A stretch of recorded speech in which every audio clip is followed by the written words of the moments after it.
13 नवंबर 1999 की रात रानीगंज में किसी भी दूसरी रात की तरह शुरू हुई। कोयले पर बना शहर, जिसकी किस्मत काली हीरे से जुड़ी थी, जो उसकी मिट्टी के नीचे दबे थे। परिवार सो रहे थे। उन्हें उस आतंक का अंदाजा नहीं था जो होने वाला था। धरती के गर्भ में सैकड़ों खनिक मेहनत कर रहे थे, उस ईंधन को निकाल रहे थे जो देश को चलाता था।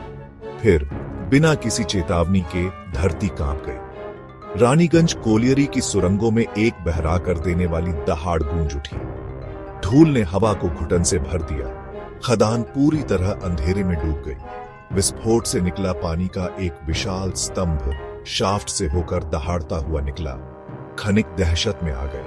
उनकी दुनिया पानी की कब्र में बदल गई थी। विस्फोट से पास की एक छोड़ी हुई खदान टूट गई थी, जिससे सक्रिय शाफ्ट में पानी भर गया था। खनिक ऊंची जगह की तरफ भागे। बढ़ते अंधेरे में उनके हेडलैम्प की रोशनी कमजोर पड़ती जा रही थी। हर पल के साथ उम्मीद कम होती जा रही थी। ठंडा पानी लगातार बढ़ रहा था। शुरुआती झटके के बाद एक भयानक एहसास हुआ। वे फंस गए थे। खनिक अंधेरे में एक साथ दुबके हुए थे। उनका भाग्य खतरे में था। खदान में पानी भरता रहा। हर लहर के साथ उनकी उम्मीदें डूबती गईं। मदद के लिए बेताब पुकारें अभेद्य अंधेरे में समा गईं।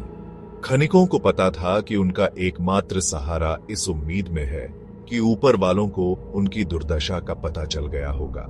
वे जानते थे कि समय उनका सबसे बड़ा दुश्मन है।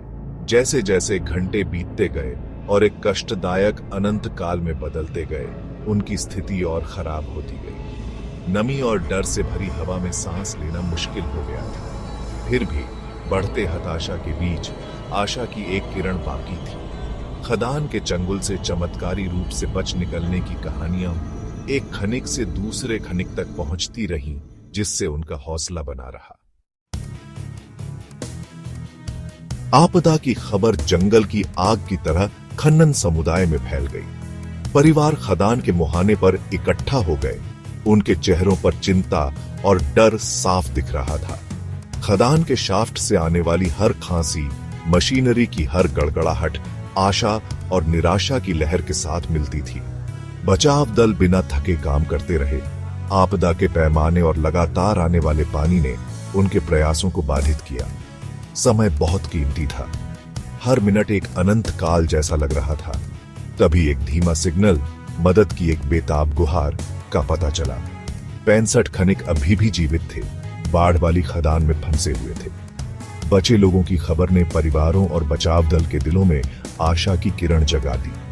लेकिन स्थिति खतरनाक बनी रही। खनिकों का बचाव खतरे में था। बचाव अभियान में एक नई तात्कालिकता आ गई। फंसे हुए खनिकों को घर लाने के लिए समय के खिलाफ एक दौड़। मिलिए जसवंत सिंह गिल से, एक खनन इंजीनियर जो अपने साहस और नए तरीके से सोचने के लिए जाने जाते हैं। कई बचाव अभियानों के अनुभवी गिल ने शांत आत्मविश्वास के साथ स्थिति की कमान संभाली, जिससे वहां मौजूद सभी लोगों में आशा जगी। अराजकता के बीच उनका शांत व्यवहार फंसे हुए खनिकों और उनके चिंतित परिवारों के लिए आशा की किरण था। गिल स्थिति की गंभीरता को समझते थे। चुनौतियां बहुत बड़ी थीं। दांव पर बहुत कुछ लगा था। फिर भी उनका संकल्प अडिग रहा। हर खनिक को घर लाने का उनका दृढ़ निश्चय पूर्ण था। हालांकि गिल केवल पारंपरिक तरीकों पर भरोसा करने वाले व्यक्ति नहीं थे। उन्होंने खदान के लेआउट का अध्ययन किया, भूवैज्ञानिकों और इंजीनियरों के साथ विचार विमर्श किया और एक साहसी और अपरंपरागत बचाव योजना तैयार की। उनकी योजना महत्वाकांक्षी और जोखिम से भरी, फंसे हुए खनिकों के लिए आशा की एकमात्र किरण थी।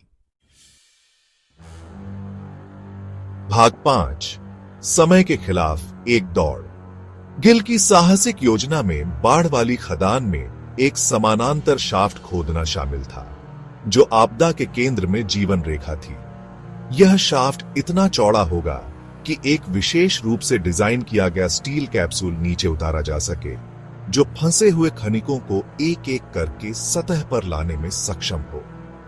यह ऑपरेशन खतरे से भरा था और ढहने का खतरा, कैप्सूल के फंसने की संभावना और फंसे हुए खनिकों की बिगड़ती हालत, ये सब बचाव दल के दिमाग पर भारी था। लेकिन दूसरा विकल्प अकल्पनीय था। जैसे ही बचाव दल थकान और निराशा से जूझते हुए बिना थके काम करते रहे, देश ने अपनी सांस रोक ली। फंसे हुए खनिकों का भाग्य देश की अंतरात्मा को झकझोर रहा था। उनकी दुर्दशा प्रगति की निरंतर खोज की मानवीय कीमत की एक गंभीर याद दिलाती थी। बेरहम खुदाई जारी रही, धातुओं के टकराने और धरती के मंथन की एक सिम्फनी, मानवीय लचीलेपन और जीवित रहने की इच्छा शक्ति का प्रमाण। अंत में कई दिनों के कष्टदायक सस्पेंस के बाद एक सफलता मिली। ड्रिल ने बाढ़ वाले शाफ्ट की छत को भेद दिया, संभावित मोक्ष के लिए एक संकरा रास्ता। कैप्सूल, अंधेरे के बीच आशा की किरण, धीरे धीरे इंच दर इंच बाढ़ वाले शाफ्ट में उतारा गया। फंसे हुए खनिकों के करीब हर मीटर किस्मत के खिलाफ एक जीत, प्रकृति के प्रकोप पर मानवीय सरलता की विजय जैसा लग रहा था। बचाया जाने वाला पहला खनिक गहराई से निकला, पीला और कमजोर लेकिन जीवित। खदान के मुहाने पर एक सामूहिक जयकारा गूंज उठा। चिंतित परिवारों और अथक बचाव कर्मियों पर राहत की लहर दौड़ गई। 64 और जाने बचानी है, 64 और उम्मीद की यात्राएं। अगले 32 घंटों तक कैप्सूल ऊपर और नीचे जाता रहा। खदान के घुटन भरे अंधेरे और ऊपर की दुनिया के आशा भरे आलिंगन के बीच एक जीवन रेखा। हर सफल बचाव ने आशा की लौ को फिर से जगा दिया। हर खनिक को सुरक्षित बाहर लाना मानवता की अदम्य भावना का प्रमाण था। अंत में 65 दर्दनाक यात्राओं के बाद आखिरी खनिक को सतह पर लाया गया। बचाव अभियान, जिसे एक चमत्कार माना गया, मानवीय साहस और सरलता का प्रमाण पूरा हुआ। त्रासदी का पर्याय बन चुके रानीगंज ने असाधारण साहस के सामने मुक्ति पाई। देश ने जश्न मनाया। उनकी सामूहिक चिंताओं की जगह राहत और कृतज्ञता की भावना ने ले ली। नायकों के रूप में सम्मानित खनिकों ने मौत का सामना किया था और विजयी हुए थे।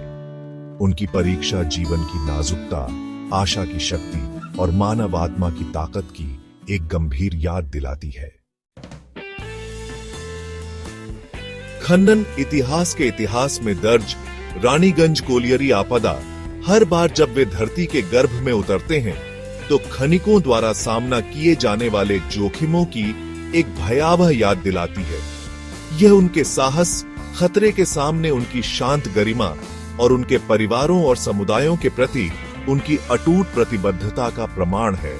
लेकिन रानीगंज सिर्फ त्रासदी और निराशा की कहानी नहीं है। यह मानवीय साहस की शक्ति, सामूहिक इच्छा शक्ति की ताकत और विपरीत परिस्थितियों में अटूट विश्वास का प्रमाण है। यह नवाचार की कहानी है जो संभव है उसकी सीमाओं को आगे बढ़ाने की और निराशा के आगे समर्पण न करने की कहानी है। रानीगंज की विरासत आशा, लचीलेपन और मानवता की अदम्य भावना की है। यह एक अनुस्मारक है कि सबसे अंधेरे समय में भी प्रकाश निकल सकता है और आशा एक बार प्रज्वलित होने पर सबसे दुर्गम बाधाओं को भी पार कर सकती है। रानीगंज कोलियरी आपदा उन लोगों के प्रति हमारे रण की मार्मिक याद दिलाती है जो हमें उन संसाधनों को प्रदान करने के लिए हर दिन अपनी जान जोखिम में डालते हैं जिन्हें हम अक्सर हल्के में लेते हैं। रानीगंज के खनिक, वे जो बच गए और वे जो मारे गए, हमें प्रगति की मानवीय कीमत की याद दिलाते हैं। उनकी कहानी कार्रवाई का आह्वान है। उन लोगों की सुरक्षा और कल्याण को प्राथमिकता देने की याद दिलाती है जो खतरनाक वातावरण में काम करते हैं। यह सुरक्षा उपायों में अधिक निवेश, बेहतर प्रशिक्षण और यह सुनिश्चित करने के लिए एक नए सिरे से प्रतिबद्धता का आह्वान है कि 1999 में उस भयावह रात की भयावहता का सामना किसी भी खनिक को फिर कभी न करना पड़े। जब हम रानीगंज के नायकों को याद करते हैं तो आइए हम ऐसे भविष्य के लिए काम करके उनके बलिदान का सम्मान करें जहां खनन सभी उद्योगों की तरह हर कर्मचारी की सुरक्षा और कल्याण को प्राथमिकता दे। उनकी कहानी एक प्रकाश स्तंभ बने जो हमें ऐसे भविष्य की ओर ले जाए जहां रानीगंज जैसी त्रासदियों को इतिहास की किताबों में ही सिमटा दिया जाए, उस समय की एक गंभीर याद के रूप में, जब मानव जीवन को हमेशा सबसे ऊपर महत्व नहीं दिया जाता था।